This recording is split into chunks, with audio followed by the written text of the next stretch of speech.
Presidente del Consejo de Estado, Milton Fernando Chávez García, y su esposa, Marta. Presidente del Consejo Superior de la Judicatura, Diana Alexandra Remolina Botía. Presidente reglamentario del Consejo Nacional Electoral, Marisa Martínez Aristizábal, que juega de local aquí.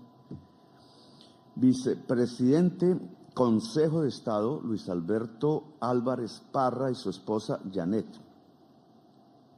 Magistrados del Consejo de Estado y de las Altas Cortes, gobernadora del Departamento del Meta, Rafaela Cortés Zambrano, honorables magistrados de los tribunales administrativos, jueces administrativos, integrantes de la comunidad académica, conferencistas y panelistas, expertos nacionales e internacionales presentes el día de hoy en el 30º encuentro de la jurisdicción de lo contencioso administrativo, señores expresidentes del Consejo de Estado y sus distinguidas esposas, apreciados servidores judiciales del Consejo de Estado, directora y funcionarios del Gobierno Nacional, medios de comunicación y en general a todas y todos los que nos acompañan en el día de hoy.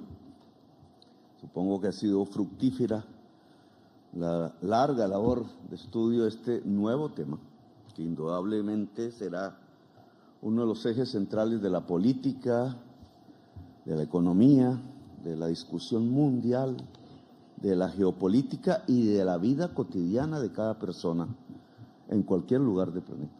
No estamos ante cualquier tema, este es un tema central. Antes que nada, pues felicito al Consejo de Estado en su labor.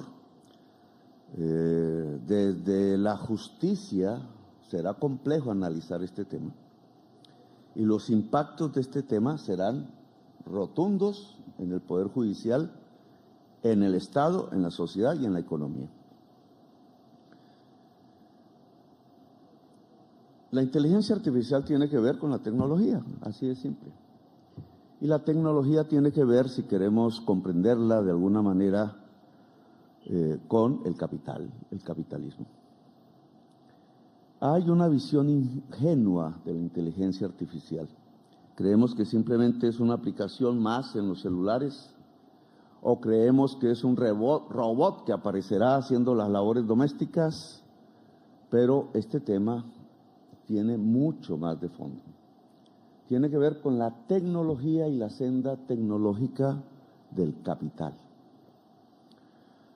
Pudo la humanidad tener diversas sendas tecnológicas, pudo variar su creación, su pensamiento hacia caminos diferentes a los cuales hoy hemos llegado.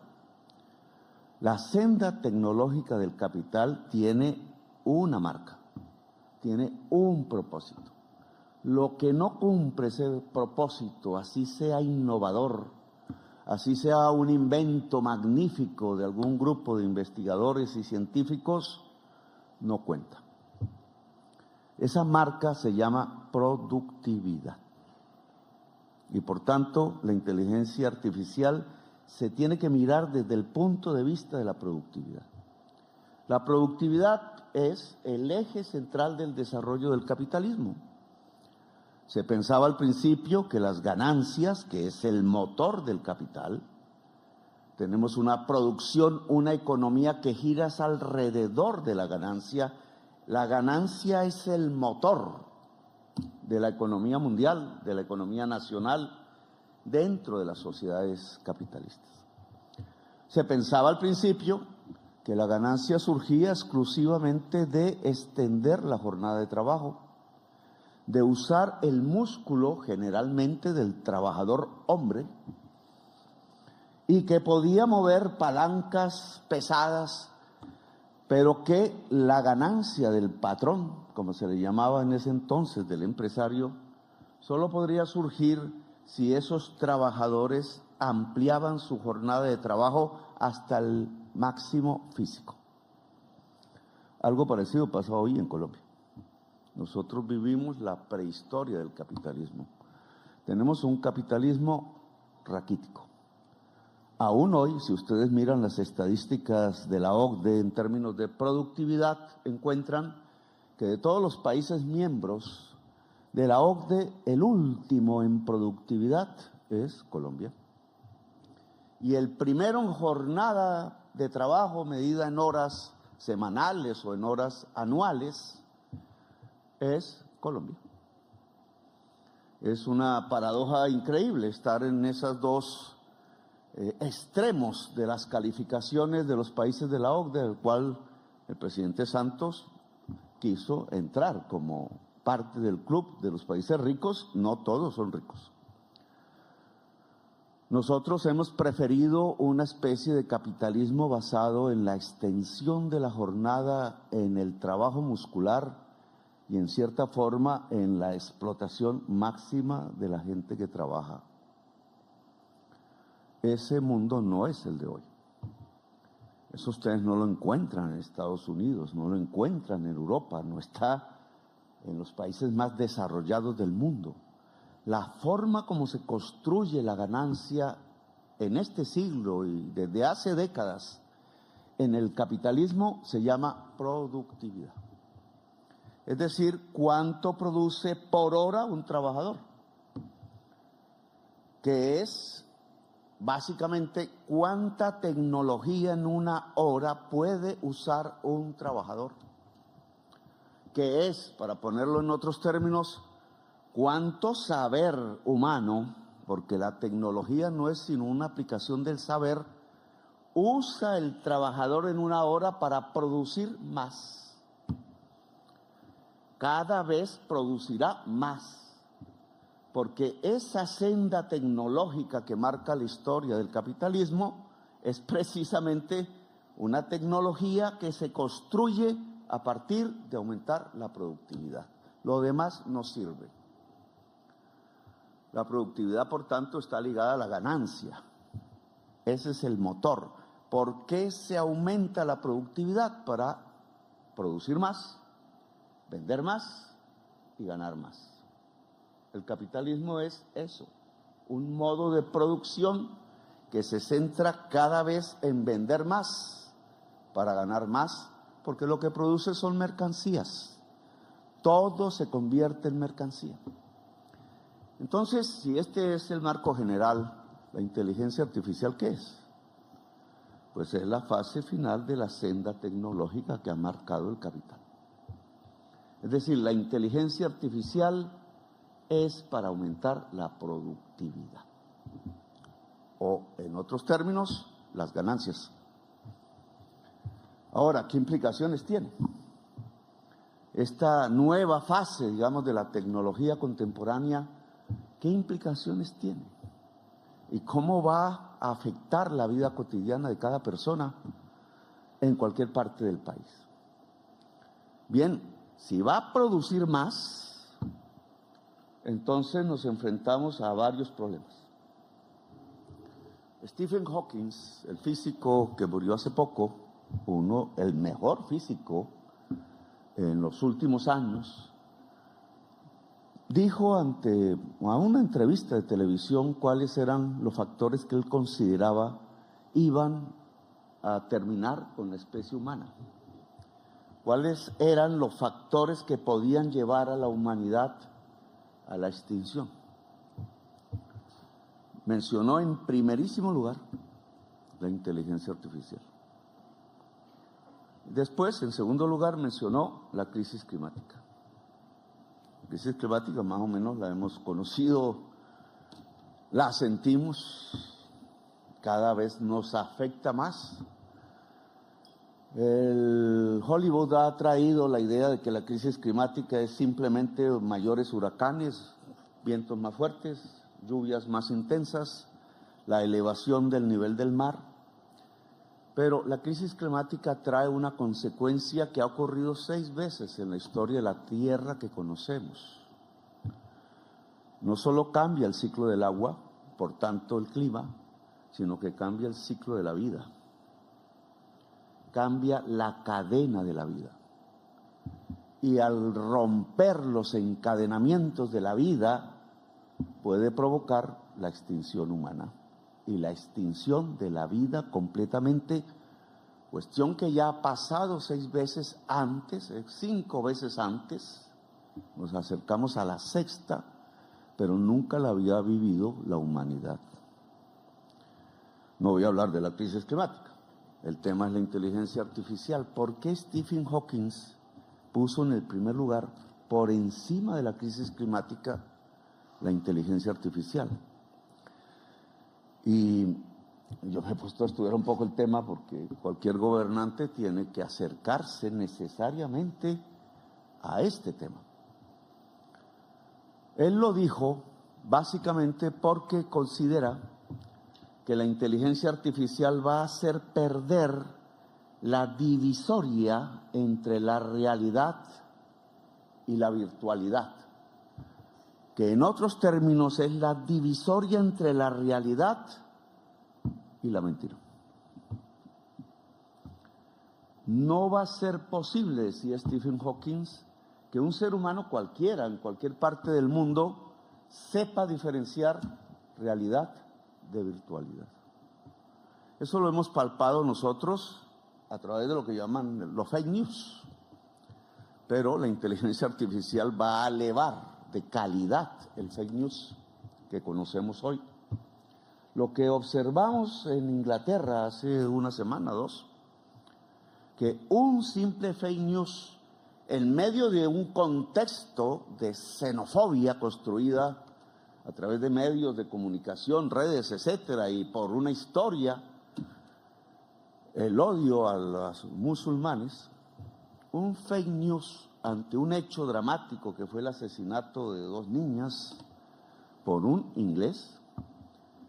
El fake news dijo que eran unos musulmanes que habían matado a las niñas y generó una oleada de violencia en Inglaterra que solo sería comparable a la noche de los cristales rotos de los nazis, cuando atacaron los negocios de los judíos allá en Alemania hace un tiempo. Esta vez no fueron los negocios de los judíos, fueron los negocios de los musulmanes. Allí es donde se puede percibir de manera precursora los peligros de la inteligencia artificial. Por eso no nos podemos acercar con ingenuidad, como si todo invento, todo avance tecnológico fuera un avance real en todos los aspectos y no representara unos peligros. Voy a tratar de hablar de 2 peligros al menos. La inteligencia artificial, al aumentar la productividad, consume más energía. Ustedes lo pueden ver hoy con un ejemplo concreto, el Bitcoin. Una moneda como cualquier otra moneda, solo que es virtual, solo que informática. La moneda en papel salida de los árboles. La moneda en plata o en oro salida pues de las minas. La moneda Bitcoin sale de la energía, sale de la información que traduce una energía. La tienes que ver en el computador y está enchufado. Y el Bitcoin, a través de sus millones de transacciones en el mundo, tiene que usar tal cantidad de información que la podemos traducir en energía. Necesita la energía. Ninguna moneda necesitaba eso realmente en las transacciones, que no fuera la energía del ser humano pasando un billete al otro. Esta necesita muchísima energía. La inteligencia artificial va a ser muchísimo más demandante de energía que el Bitcoin. Bitcoin es apenas una manifestación en términos de moneda y de dinero, pero la inteligencia artificial en todo el mundo, cuando se desarrolle, va a aumentar sustancialmente la demanda de energía. Entonces la pregunta que uno tendría que hacerse, y es un peligro, es si va a usar petróleo y carbón. Es decir, las energías fundamentales del día de hoy, que yo las llamo las energías fósiles, porque se derivan de fósiles: carbón, petróleo y gas. Si la inteligencia artificial usa carbón, petróleo y gas como sus fuentes de energía, la vida se acaba en el planeta. Se acelera lo que los científicos del panel de expertos en Naciones Unidas han dictaminado como escenarios de crecimiento de la temperatura en la superficie de la Tierra por el aumento del CO2 en la atmósfera. Este debate en Colombia me ha suscitado muchísimos problemas, realmente, porque en cierta forma en el proyecto político que yo he construido y abanderado en los últimos años, hemos puesto como eje central la crisis climática. Y ha sido difícil explicarla, discutirla con la prensa, discutirla dentro del Estado y obviamente discutirla dentro de la sociedad. ¿Por qué usar carbón, petróleo y gas lleva a la extinción de la vida? Pues es un tema que la ciencia puso en la discusión humana, pero que la política no ha sabido traducir en acción, y mucho menos la economía. La energía fundamental del capitalismo, desde la revolución industrial, la máquina de vapor, el vapor, solo se podía producir a través del carbón. Por tanto, carbono como el químico esencial, ha sido paralelo al desarrollo del capitalismo. Y si el capitalismo es producir más, para vender más, para ganar más, el ciclo de la acumulación del capital, que es un huracán que cada vez es mayor, pues cada vez consume más petróleo, carbón y gas, es decir, carbono.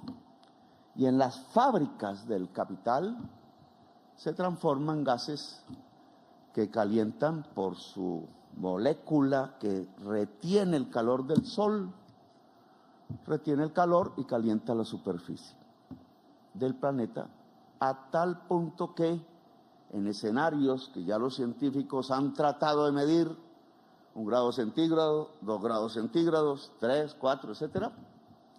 Si no hacemos nada hoy, señores magistrados, y este es un tema de debate obviamente en la justicia, no solo político, Colombia no se podría habitar en el año 2070.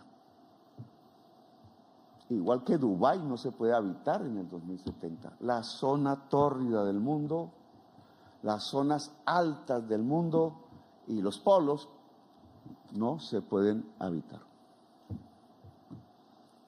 Esto no lo cuenta la prensa.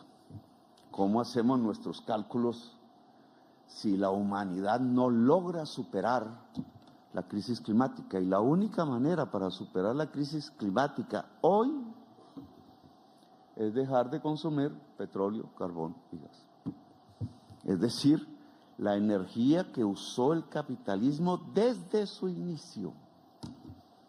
Bien, la inteligencia artificial, por ser lo último en la vanguardia del sendero tecnológico de la productividad del capital, pues hace saltar la demanda de energía muchísimo más de lo que conocemos hoy. Luego hay un problema planteado.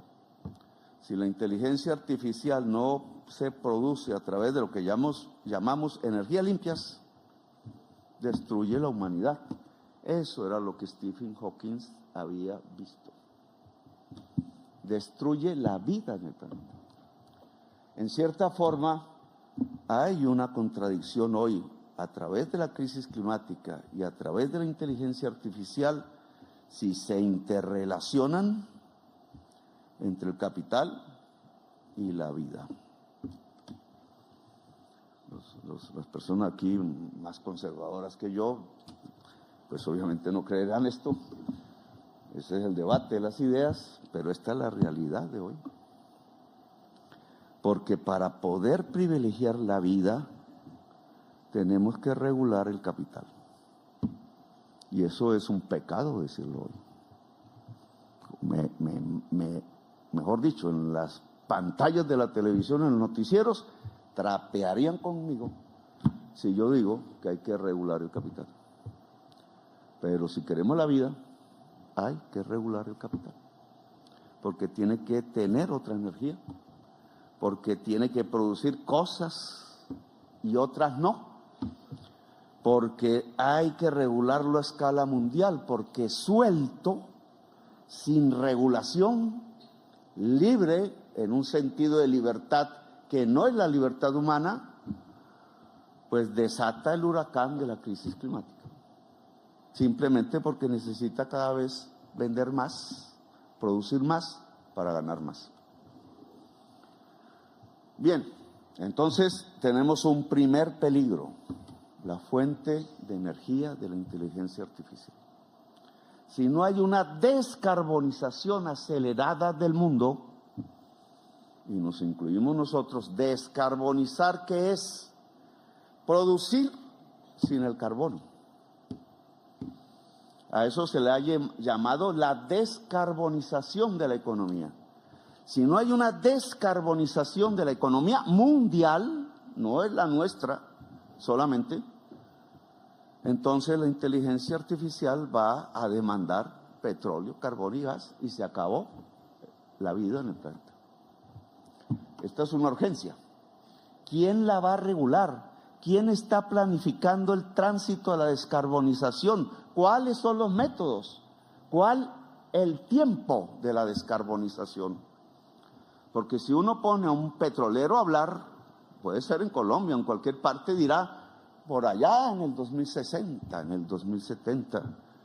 En el 2070 no se puede habitar Colombia, según los científicos del panel de expertos.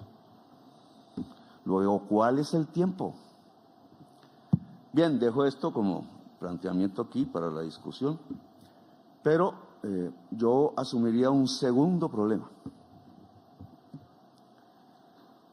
La inteligencia artificial básicamente, a través de la nube de datos de la humanidad toda, actual, puede hacer las tareas rutinarias de la humanidad.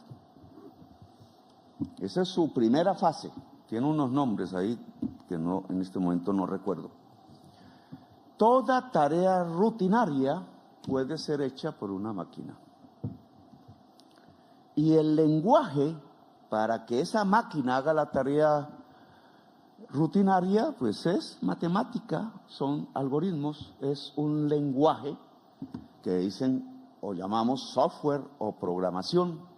Es el lenguaje de las máquinas, es el lenguaje como el ser humano puede hacer la máquina, mover la máquina en el día de hoy.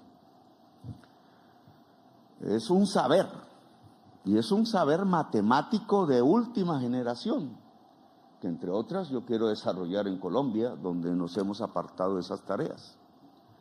Es un lenguaje construido a través de la lógica formal, pero que permite en la inteligencia artificial, a partir del uso de toda la información del mundo, hacer las tareas rutinarias que antes o hoy hacían y hacen los trabajadores y las trabajadoras. Este es un tema que nos acerca un poco a la discusión del Poder Judicial. Toda tarea rutinaria en el Poder Judicial ya no será hecha por seres humanos. Tarea rutinaria. ¿Cuántos trabajadores en el mundo y trabajadores hacen tareas rutinarias en todo el mundo? En 5 años ellos no estarán empleados. Pues podemos hacer el cálculo en Colombia, pero esto es un problema mundial. Significa que centenares de millones de trabajadores y trabajadoras saldrán a la calle. Serán despedidos. Ya está ocurriendo en el mundo, ya está ocurriendo en Colombia. Y este segundo tema, entonces, nos arroja a unas hipótesis interesantes de corto plazo. La inteligencia artificial no se va a desarrollar en 20 años, se va a desarrollar ya. Tiene un ritmo de aceleración mayor que cuando conocimos el celular, la telefonía móvil, que prácticamente cambió nuestras vidas. Esta se va a desarrollar más rápido. Es decir, cerramos los ojos y cuando los abramos, otro mundo existirá. Será más difícil para nosotros, los de edad, que para los niños que nacerán en ese contexto tecnológico y no tendrán mayores dificultades en su uso. Pero ¿qué significa que centenares de millones de trabajadores salgan a la calle despedidos porque eran trabajadores que hacían rutinas? ¿Qué pasará en la vida política de las naciones? ¿Qué pasará en el conflicto social de las naciones todas, desarrolladas o no? Indudablemente lo que podemos prever en un corto plazo es el incremento de los conflictos sociales en el mundo. La crisis climática traerá el incremento de los conflictos sociales y militares en el mundo, pero estará en el corazón del proceso productivo, de la economía, al despedir centenares de millones de trabajadores. Esto no lo ve el optimista, ingenuo, porque cree que la inteligencia artificial va a ser un robot que llega a su casa y que podrá comprar en un supermercado, ¿no? A esa persona la pueden echar. Y entonces, si el conflicto va a aumentar en el mundo, si va a aumentar la desigualdad social, porque centenares de millones de trabajadores quedarán en las calles, pero la inteligencia artificial logrará mayores niveles de productividad, entonces va a haber una discusión central en la política mundial y en las sociedades, incluida la colombiana. ¿Para quién es el beneficio de la productividad? Porque si se la apropia, quienes se la están apropiando hoy, pues habrá una gente pero muy rica, los actuales ricos palidecerán. Pero habrá otra gente pero muy pobre, contada por miles de millones de personas. Un mundo así, creo yo, es insostenible. Creo yo, mata el proyecto democrático que se creó en Europa, Norteamérica y Latinoamérica.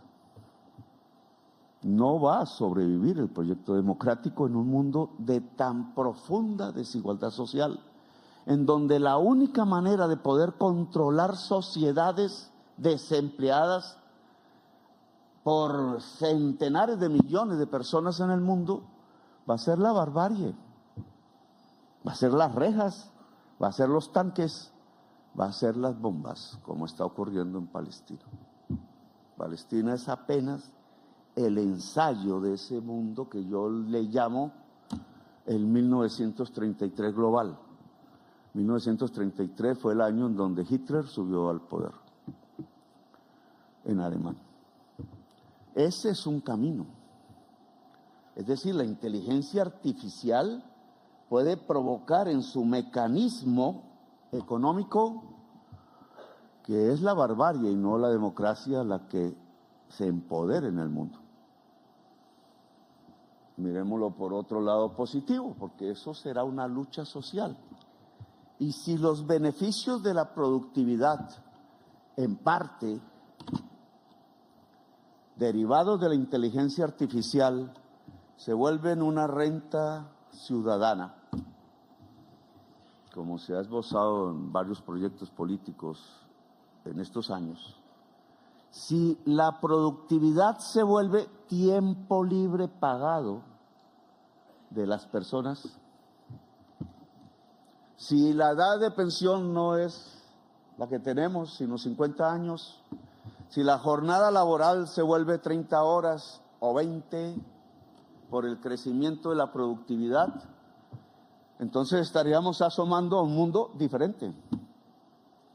Tenemos un camino que puede ser la barbarie y puede haber otro camino si se socializa los beneficios de la productividad por la inteligencia artificial, que se llama tiempo libre. Tiempo libre pago, no tiempo libre del desempleado, sino tiempo libre humano. Y aquí hay una nueva dimensión. Claro, esto implicaría una regulación mundial, un poder público. Implicaría otro tipo de cultura, implicaría otra sociedad y otra humanidad. Porque si la humanidad tiene el tiempo libre cada vez mayor, la riqueza de las naciones se mediría y las riquezas de las personas se mediría no por cuánto tienes, sino por cuánto tiempo libre tienes. ¿Para qué serviría el tiempo libre? Un comentarista ahí en mi Twitter dijo, esa es una visión hippie. No, los hippies fueron una reacción a la jornada extensa del trabajo en su época. No, esta es otra cosa. Esto significa gente creadora, porque el tiempo libre permite la creación. Si lo coloco en la antigüedad, los antiguos griegos, hombres ricos, porque las mujeres no tenían esa posibilidad en Grecia, ni los esclavos, tenían el tiempo libre y por eso produjeron lo que produjeron. Aún hoy leemos a los griegos antiguos, aún hoy son fundamentales. Un señor como Aristóteles dijo sobre la economía, que él se inventó el nombre, que había dos economías, una buena y una mala. Dijo, la economía buena es aquella que estudia cómo se producen los bienes para tener una vida buena. Y lo llamó a eso economía. Y la otra dijo, no es economía, se llama crematística. Nombre raro. Es estudiar para hacer negocios. Es muy interesante la visión de Aristóteles porque creo que se puede poner en el mundo de hoy. Pero volvamos al tema. Tendríamos una economía o una crematística. La inteligencia artificial, si se va a la crematística, es decir, a hacer business y punto, que los va a hacer y muchos y más que hoy, va a provocar la barbarie. Porque el proyecto democrático no es posible en un mundo de extrema desigualdad que hasta ahora no hemos visto. Pero si lo que es la inteligencia artificial se articula no a la crematística, sino a la economía, en la visión aristotélica, producir las cosas para una vida buena, pues entonces el ser humano tendrá una riqueza que no tiene hoy, que es el tiempo libre para crear. En unas condiciones tecnológicas, en donde no es un individuo, hombre o mujer, que se encierra, sino que se conecta. Y la red básica es de los cerebros. Es decir, tendríamos una humanidad que conecta sus cerebros para crear en el tiempo libre, un trabajo creador libre, asociado, humano y creador. La única manera de superar la inteligencia artificial es crear, porque la rutina la hará la inteligencia artificial. Es más, hay quienes dicen que la inteligencia artificial puede crear. Yo me hice una pregunta teórica, magistrado, desde mi economía. Si Marx había dicho que el trabajo vivo es el que produce la ganancia, en un mundo de inteligencia artificial, ¿dónde queda el trabajo vivo? No habría ganancia, según la tesis de Marx. Sí, porque la inteligencia artificial usa un trabajo vivo, que es toda la información del mundo producida por los seres humanos. Es decir, todos nos volvemos trabajo vivo del capital. Eso puede ir hacia la barbarie o puede ir, gracias a la productividad, al trabajo creador. Los juristas van a tener un enorme trabajo en los próximos 5 años, porque tienen que defender a la humanidad de la barbarie. Y tienen que marcar desde lo jurídico, estos serán procesos políticos, luchas sociales mundiales, pero desde lo jurídico tiene que marcar los nuevos derechos.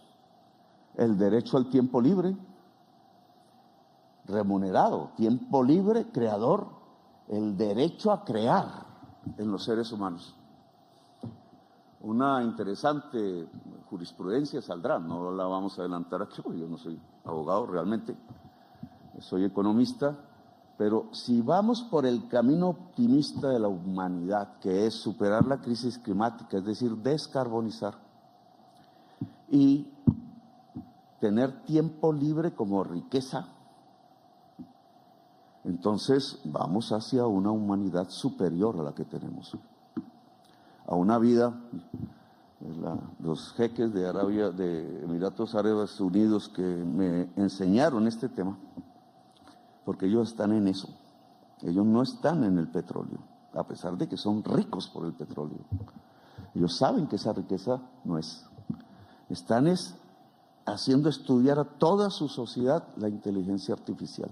Nosotros inauguramos la primera facultad en Manizales hace una semana. Pero ellos saben que aquí es donde está el mundo del futuro. ¿Y saben qué me dijeron? Que yo lo comenté por ahí y fui centro de burlas en la prensa. Si ya estábamos llevando tejido humano colombiano a Marte. Resulta que todos los países están llevando tejido humano. No es una aventura o una ficción. ¿Saben por qué es? Porque ellos creen que a través de la inteligencia artificial se van a crear las condiciones tecnológicas para reproducir la vida en Marte. Y más allá, y más allá, y más allá. Es decir, el salto de la humanidad.